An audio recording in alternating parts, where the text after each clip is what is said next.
एक 22 साल के लड़के को फांसी की सजा हो गई। 22 साल के लड़के को फांसी की सजा हो गई। सजा देने से पहले जल्लाद और जेलर ने पूछा, तुम्हारी अंतिम इच्छा क्या है? उसने कहा, मेरी माँ जी का दर्शन करवा दो, मैं अपनी माँ से मिलना चाहता हूं। मरते समय अच्छा भाव सुना, जेलर ने माँ बुलाई, माँ का दर्शन करवाया।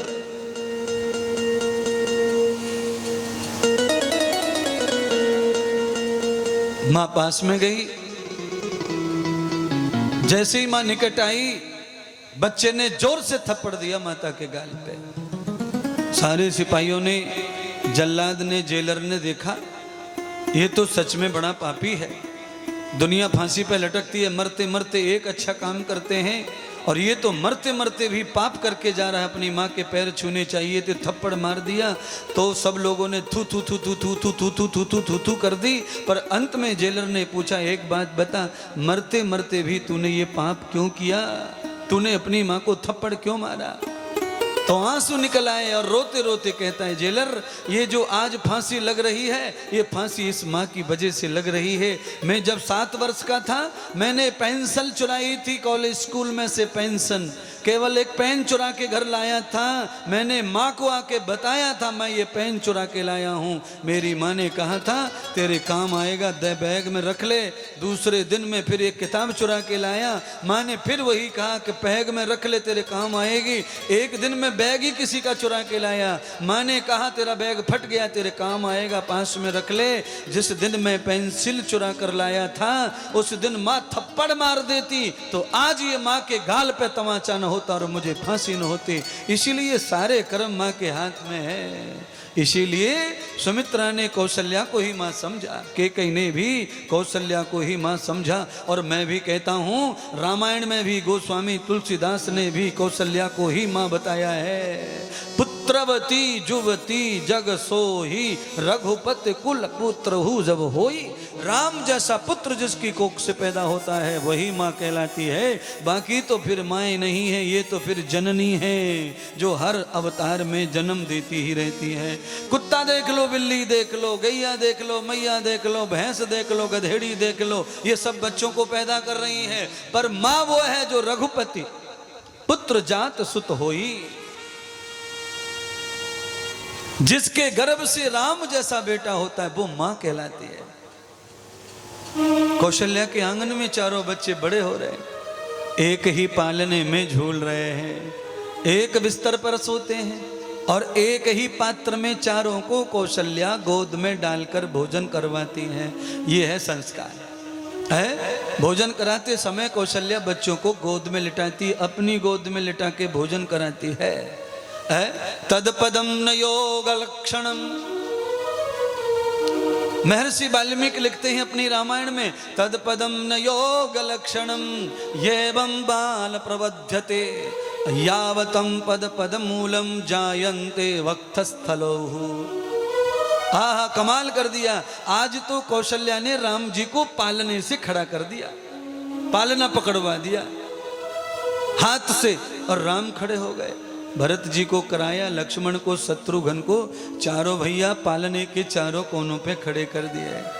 है, जैसे ही माँ ने खड़े किए तो खड़े के खड़े रह गए महाराज। क्या मजाल है, माँ की आज्ञा के बगैर हिल जाएं, डुल जाएं, गिर जाएं। इसको कहते हैं, इसको कहते हैं सपूत। ये सपूत है। यम लक्षणम न प्रवर्ते यथा लक्षणम न कर्मणः।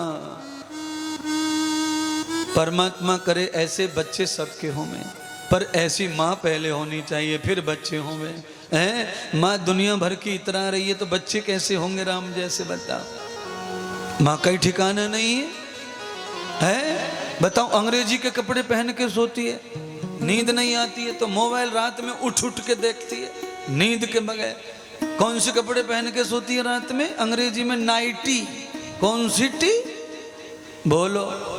और जो नाइटी पहनते हैं वो सुबह भी जगने से साथ में टी पहनते हैं और टी पीते हैं महाराज। जो रात में टी को पहन के सोए वो सुबह बिना टी के कैसे जाएंगे बाथरूम?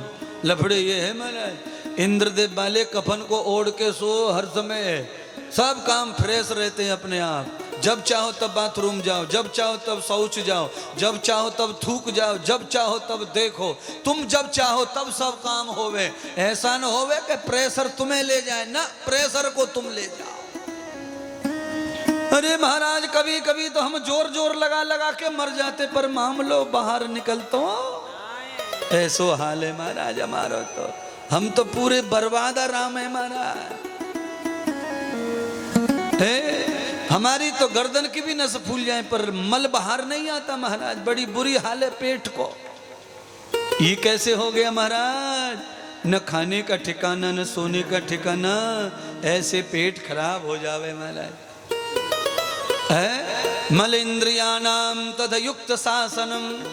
पतंजलि ऋषि ने अभी क्या बताया? अनुशासन कर लो मल के ऊपर, मूत्र के ऊपर, थूक के ऊपर, खकार के ऊपर, खांसी के ऊपर।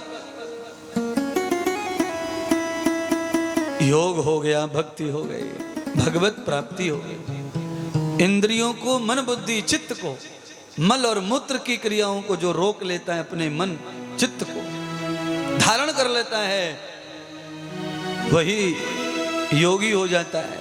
वही संत योगी बन जाते हैं, वही साधु योगी बन जाते हैं, वही मनुष्य योगी बन जाते हैं। अरे महाराज तुम्हारी तो योगी कहाँ है? इंद्रियों पर कंट्रोल, मन पे कहाँ कंट्रोल है बताओ? कथा में बैठ के भी हमारा मन इधर उधर जाता है कथा में। वैसे तो हमारी वाणी में इतनी ताकत तो है कि मन को, बुद्धि को रोकने की है, पर पाप से कभी कभी हो जाता है कि हमारी वाणी का प्रभाव भी नहीं होता है। कई लोग तो कई राउंड गोली खा जाते, नहीं मरते। तो ऐसे कथा में भी कई श्रोता रहते हैं, उनको कितनी भी फायरिंग कर लो अच्छी अच्छी बातों की, पर वो घायल होते। पाप की लेयर लग गई है, पाप की लेयर। और जब पाप की प्लेट लगा लेते हैं तो सत्संग की गोलियों से भी उनको घात होता नहीं है महाराज। हाँ? और कई लोग ऐसे हैं एक ही शब्द में घायल हो जाते हैं महाराज, एक ही गोली में धराशायी हो जाते हैं, जिंदगी भर की बुराइयां खत्म हो जाती हैं।